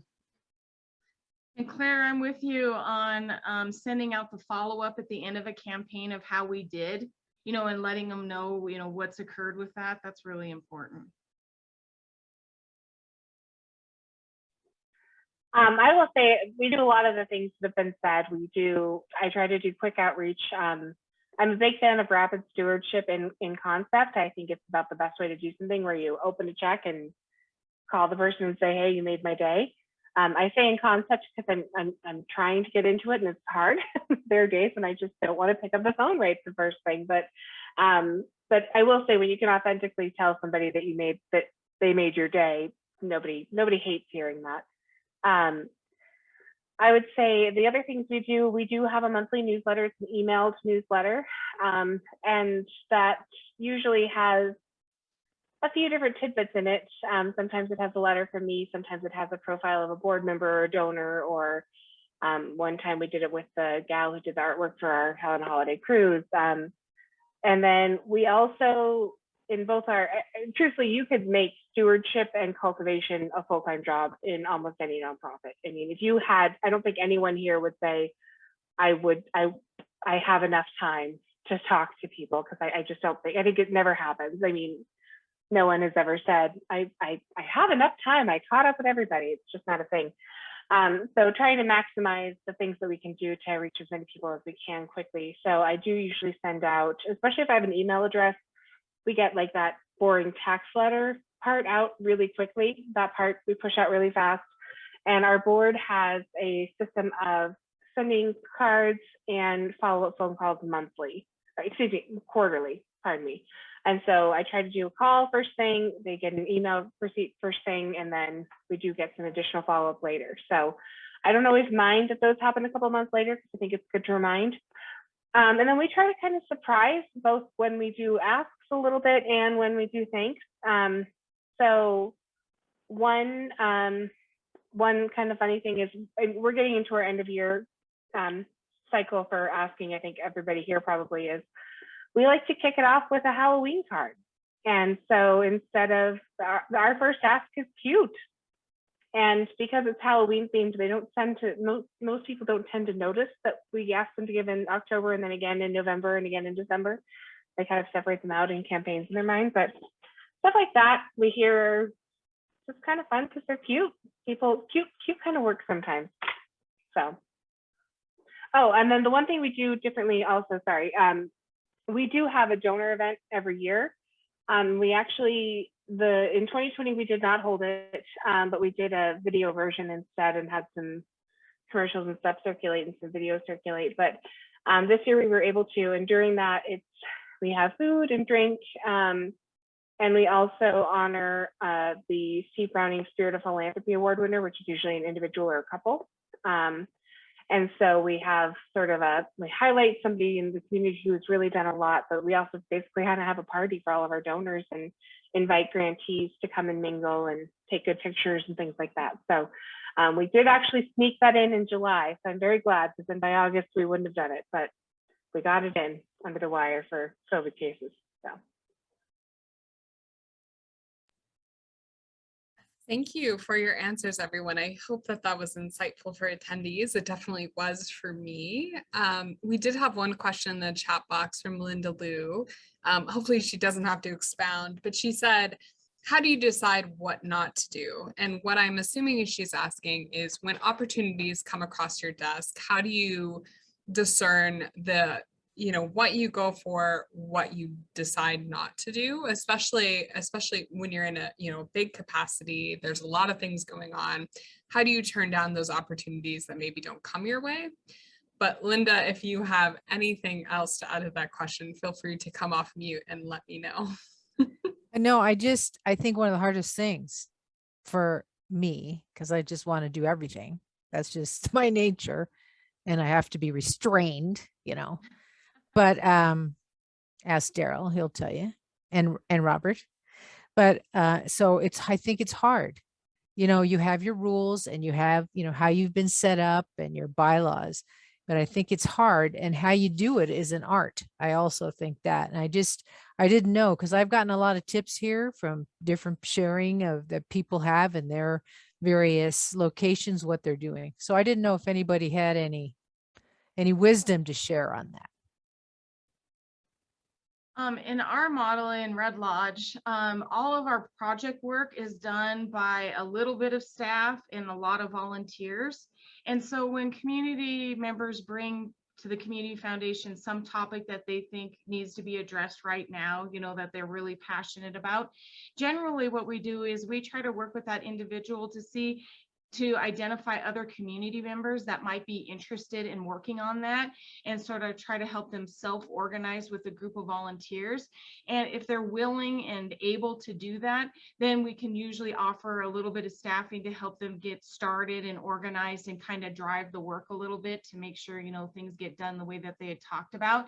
But if they can't really get a group of people organized about it, we kind of allow that to kind of do its own thing for whatever reasons that is. So that's one way that we do that.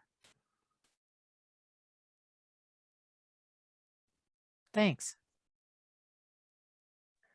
I jokingly want to say Go ahead. Go ahead, Claire. Oh, okay. I want to jokingly say that that's why I need more staff, is because I'm not good at saying no. But we do. We actually, in our last strategic plan, we put together a decision-making framework, and we worked with Ned Cooney with that, and he did a great job. And that was possibly, I mean, the strategic plan was great, but that tool itself was a really good thing for us to think about, and just helped our board together discuss what does it mean for something to be important, what does it mean for something to be community oriented, and where do we have to be in that? So for example, are we the people who can actually do it the best? Is there somebody else that would be a better partner? And if so, can we connect them? Or if is it something that we have a capacity to do or want to make capacity to do? Do we have enough people to help? And you know, making sure it obviously overall fits your mission, which pros and cons of a community foundation, our missions can be very broad. It's, you know, about the place, not about specific features, which can be an amazing thing. And it gives us a lot of freedom to be helpful in ways that we might not even think about from year to year, but it does make it a little broad sometimes. So as somebody who likes to make things happen and likes to say yes to possibilities, I make sure that there are people on my board who do not feel the same way. And I have people in mind that I will specifically ask to please shoot holes in my ideas before we go too far down a road. And frankly, with the Helena Holiday Cruise, I asked like 3 people, like, no, really, tell me why this won't work. And I was probably kind of hoping that they'd be like, yeah, this is too much, but nope. So here we are, second year in, doing the same thing. But yeah, I think that's my advice. Thanks. Linda, I think really great question, really important, really hard. I don't have a great answer either. I just, similar to Tracy, with ideas coming through the door, somebody in this community walks through the door of my office at least once a week. Is like, you know what you should do? You know what you guys need to take on? Oh, what's that? Oh, okay. And just kind of listen for a little bit and then just waiting to see if things coalesce around that. But it's so hard, and it's really, really important, because I think that the, you know, the metaphor of the hole in the center of a wheel, or, you know, what makes a wall or what makes a window is that there's nothing, is the space that exists. And I think that we're just so frantic to rush and do and help with everything. And it can be really hard to make those judgment calls about, well, what do we need to let go? What actually can we make the biggest difference with are super important and just really messy and just hard to grapple with. Thank you. So I thought this might happen. So we're running a little short on time. So I'm going to transition just a little bit. And Tracy Timmons from Red Lodge Area Community Foundation, as well as Daryl Grogan and Robert Engel from the Community Foundation of Northern Rosebud County, have some awesome videos to share with you. We're going to start with Tracy, and I'm going to share my screen. Let's see here. So, of course, they make me click through here, but we're going to just start with this first video, and it's the housing dedication ceremony from Red Lodge Area Community Foundation. So we're just going to click this, and then Tracy is going to talk about the video.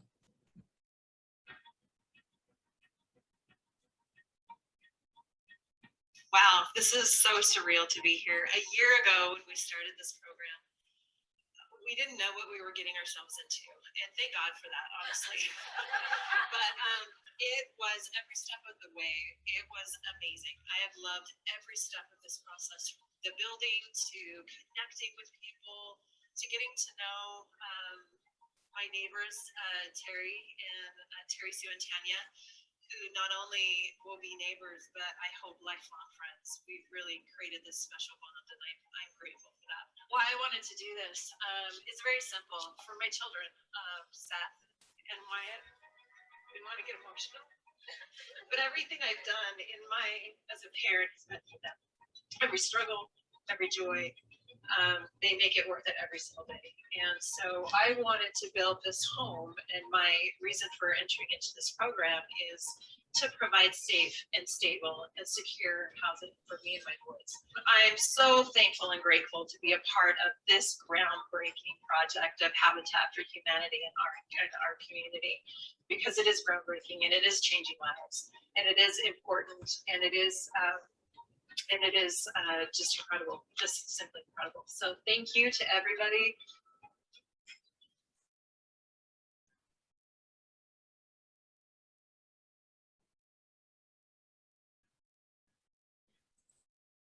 Okay, can you hear me? Okay, great. So first of all, I want to say, Jessica, thanks for sharing your husband with us with Helena Habitat for Humanity. He is my hero. He does amazing work, is a visionary, and really makes things happen. So I know every time he's here, he's not with you, but he'd look at the impacts that he's making here. This gal that just spoke, the one thing that's not captured in this particular video, but was really quite compelling, is at the dedication ceremony, she talked about how she lived in Red Lodge for 12 years before she got this house built as part of this Habitat program. And during that 12 years, 9 times, her and her children got the call from the landlord that they were going to have to move, that their house wasn't going to be available for them to live in any longer. And so they had to move all those times. And so she really, truly called that her forever home. And if Joanne is on the call, Joanne's very involved in the housing project. I don't know, Joanne, do you want to make a few comments to this work? You're on mute. Yeah, just to say thank you to Helena for sharing, because the Helena Habitat has been so critical to our partnership. And I think that's what we strive for in Montana, is it's not just one of us, it's all of us helping each other to make good things happen in all our communities. And that is really special. We have Helena Habitat for Humanity helping us, and also Trust Montana. They're a partner in these projects, so the land is all going into land trust, so they stay more permanently affordable for the long term. Okay. So we have another video from the Red Lodge Area Community Foundation. And it is quiet, so be sure to turn up your volume.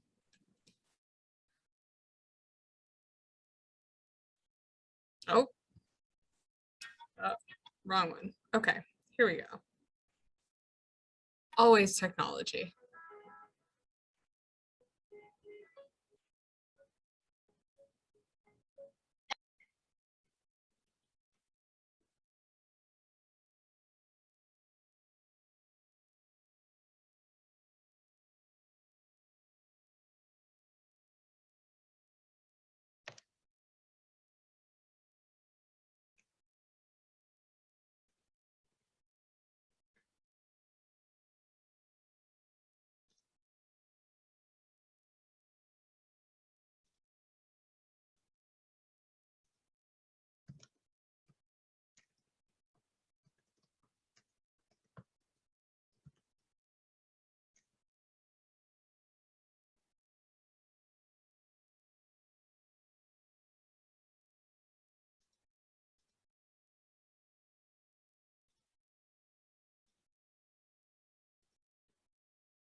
Maggie, we can't hear the video.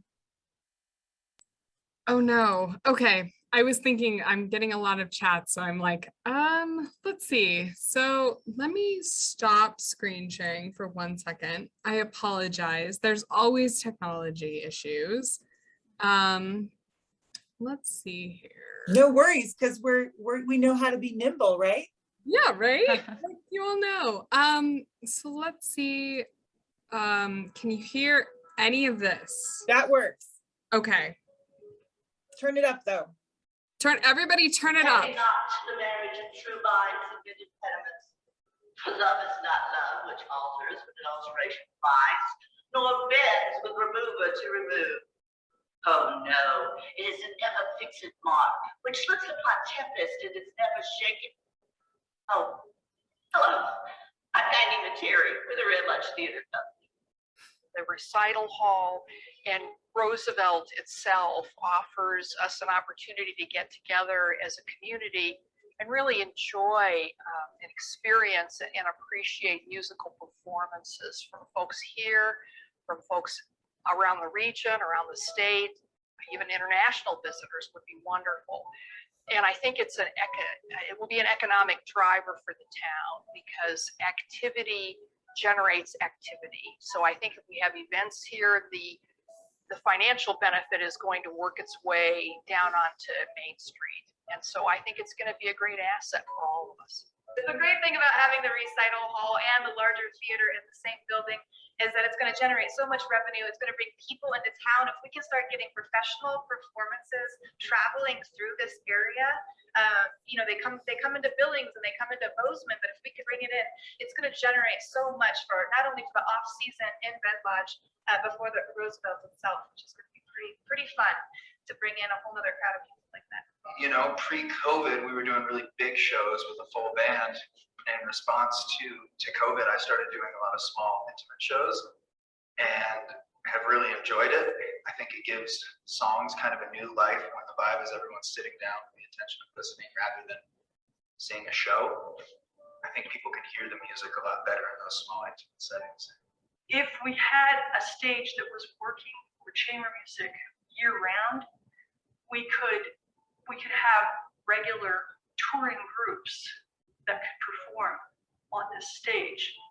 And that would bring people not just from Red Lodge, but from all the surrounding counties. It's nice to have places to perform, and you know, this place with all the windows and the view should make it a special place to do that. As a musician, I think it would mean everything to have varied spaces for intimacy and different size performances in this town. And so to have like essentially 3 sized gathering spaces in this building really allows us to have more artists come through and then tailor the space to whatever art is in that space. Large shows have an energy that is awesome.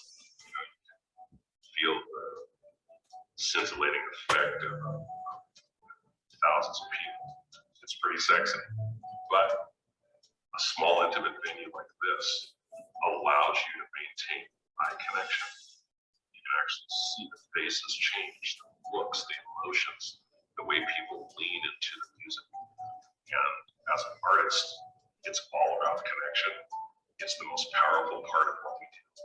As a guitarist and a poet and a singer, I love being so close to the audience that literally every brushstroke of the guitar and every note that I sing creates an emotional response that I get to be part of.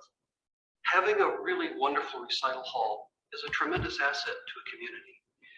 When you have musicians coming in and playing, it brings an economic boost to the community without being any drain on the community. We don't have to cut down trees or dig holes in the ground or tear mountains down to make something that's valuable and worthwhile to the community. We just come in and play, and people come hear us play. And that tends to spread money around the community really effectively. We need a sprinkler system and a lift so that people who are wheelchair bound can too access the space. So now there's a campaign to which you can contribute to help us reach our goal. Grandmas, this is a great one to contribute to, for the simple reason that when little Nancy and little George come up here to perform for the very first time, if you're like me, you're going to be able to hear every single word, and that's worth it. So get out your coin purses, your wallets, whatever, and throw a couple of quarters our way because everything helps. And pretty soon, young people, chamber players, guitarists, and many others are going to grace the stage and breathe life into this wonderful room. Thanks for listening.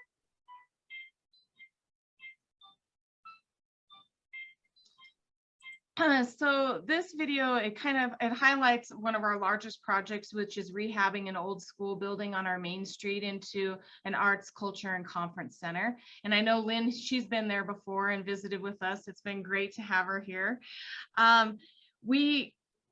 This particular piece was done in that spirit of, instead of us going out and asking the community for money for this fire suppression and alarm system, that we got the people who would be using the facility, who believe in the facility, to speak to the project on our behalf.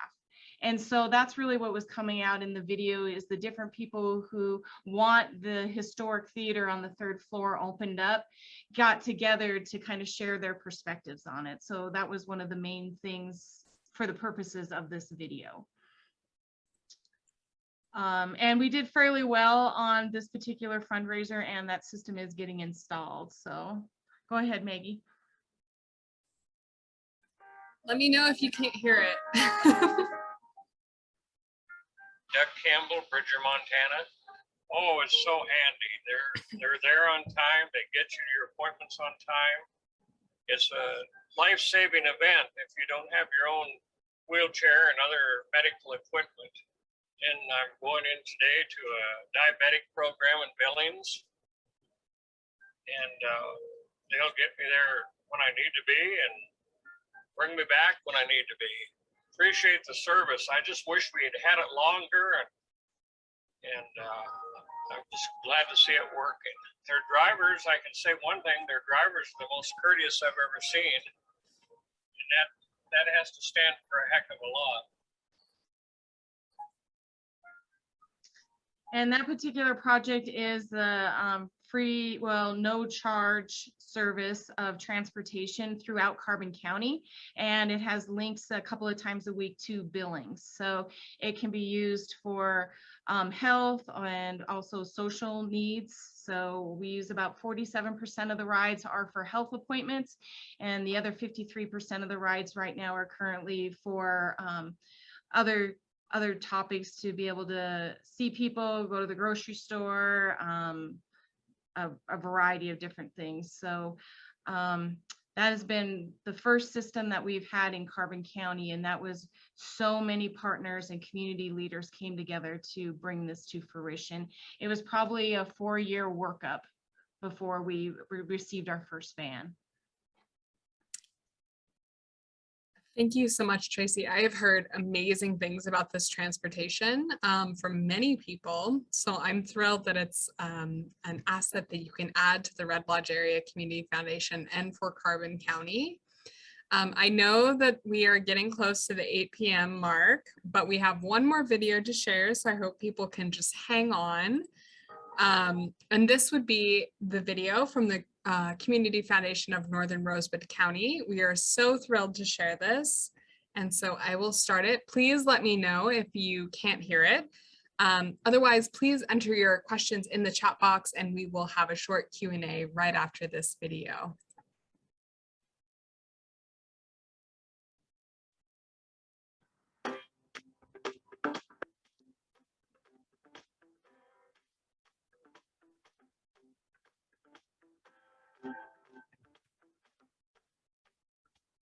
The Community Foundation of Northern Rosebud County, the CFNRC, serves the communities of Forsyth, Angela, Ingomar, and Rosebud, Montana. The foundation's mission is to sustain and improve the quality of life in Northern Rosebud County. I have been associated with the foundation since the beginning.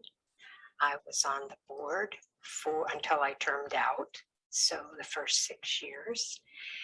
And I was there for the formation of it and the meetings and the beginning fire with the Sweet Schlesinger Challenge Grant. The foundation awards grants to service organizations in the 4 communities for youth and education, recreation, emergency services, arts and culture, community and economic development, natural resources, conservation and environment, healthcare services, and historic preservation. There was a neat thing that the Community Foundation, I remember back when we were working on Community Center in Rosebud, and the kids that were helping work on a park project there, kind of their gathering place, they told us that when we believed in them and gave a grant, others started to pour in? So our very first grant that came from the Community Foundation was for $500. At that given time, our pavilion was one of the starts. We wanted somewhere to have a shade over our picnic area. So that was our first original plan after we put our grass in. And recently, the CFNRC granted $10,000, their special signature grant to Rosebud during their spring 2020 grant cycle. This whole project would have never, ever happened if it was not for the help of the Community Foundation. They have been phenomenal. They will go out, they will help you plan, they will help you with finances through your grants. It just wouldn't have been possible. None of this would have without. Ooh. Yeah. And that's what it's all about, is funding projects today that are sustainable, that our communities and their residents can use everlasting into the future. The Montana Community Foundation, the MCF, was there for guidance as the Northern Rosebud County Foundation began to take shape. Yeah, the Community Foundation began in around 2007. And it was a challenge grant from the Schlesinger family. That was a rancher out north. And their family used part of his estate to challenge us to raise $50,000, and they would match that 2 to 1, another $100,000. We did that in the first 5 years of the foundation, got their initial $25,000 plus their match. We had $175,000 to start. Our original foundation formed and was named FAIR, representing the communities of Forsyth, Angela, Ingomar, and Rosebud. Today, the total endowment funds the foundation administers granting from is over $500,000, including the CFNRC and the Edna Olson Fund for Youth and our newer Forsyth Aquatic and Recreation Fund. The foundation offers the CFNRC grant, where the amount applied for can be up to $2,500, and the Edna Olson Youth Grant with up to $1,000 available per submission. We also offer a signature grant of up to $10,000 for projects that reflect significant community impact and demonstrate strong community support. The foundation helps fund the archery club, the garden club, and the golf course. The Community Foundation gave grants to purchase trees for the golf course. And we worked with Forsyth High School and we planted these trees, and then we came out and trimmed these trees.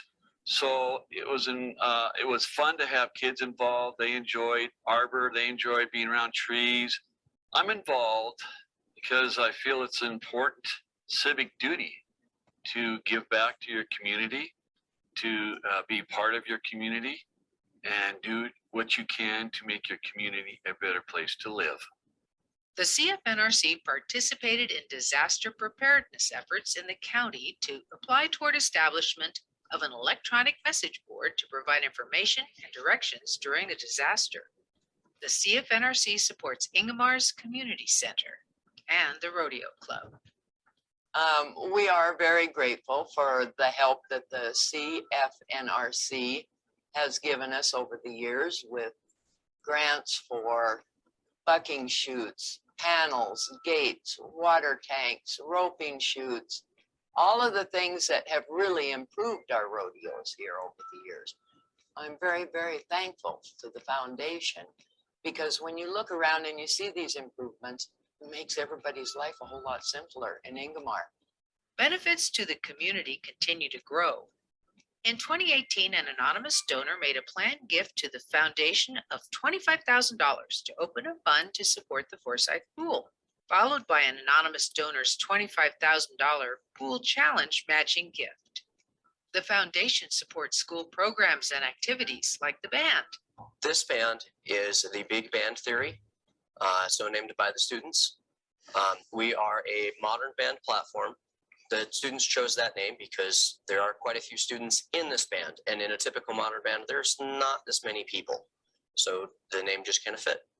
The foundation was very gracious, and they accepted our request for grant money for the modern band here, for both this class and the others.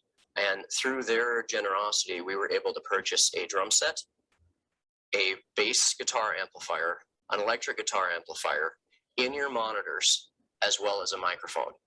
the foundation has opened doors and opportunities that we would not have otherwise. Another community in our northern Rosebud County area is Angela. We were able to help update the kitchen there to help improve their meeting place, whether it's local organizations or groups or whatever kinds of things they want to gather for. That's key to have those community centers. The library has benefited from foundation support. Rosebud County Library has benefited numerous times from community foundation grants. Years ago, we received help in funding a new elevator to make our building accessible, as well as a community room space in the basement that needed to be remodeled after flooding. We have also added study carrels in our teen area, and of course, the new public computers that we were able to install last spring. My vision for the future is, number one, we stay current. We match the big boys. And then that we improve and that we look for what would be even better. The Community Foundation of Northern Rosebud County is focused on building the future right here.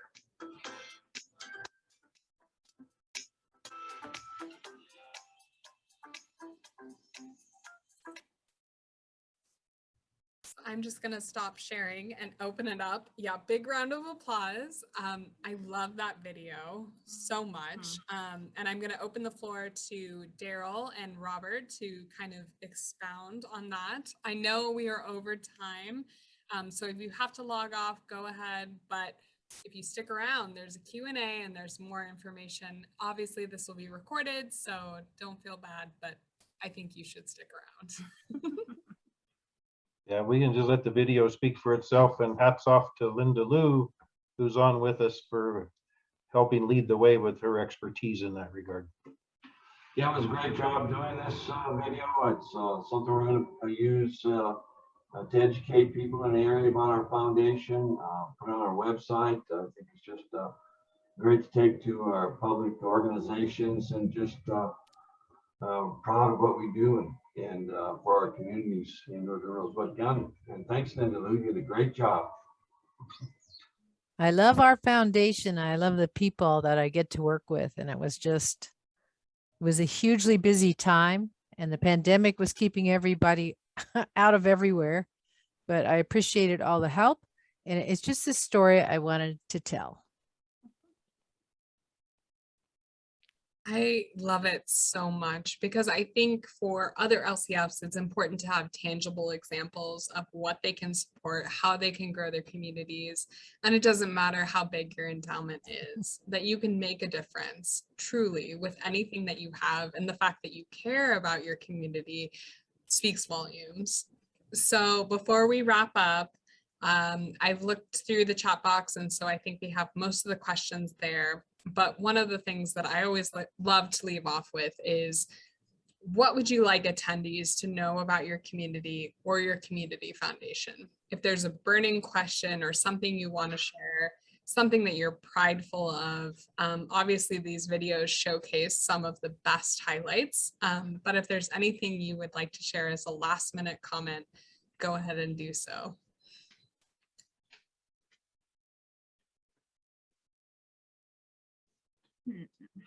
Go ahead. I just had a brief one. This is Daryl. Takes many years to be recognized in your community, and we think after all these efforts and things, who knows, maybe we're up to 20 or 30% now recognition. In Engel, we might be saturated 80 or 90% there of those 12, but anyhow, it takes a long time. Just keep working at it. We're going to get there someday.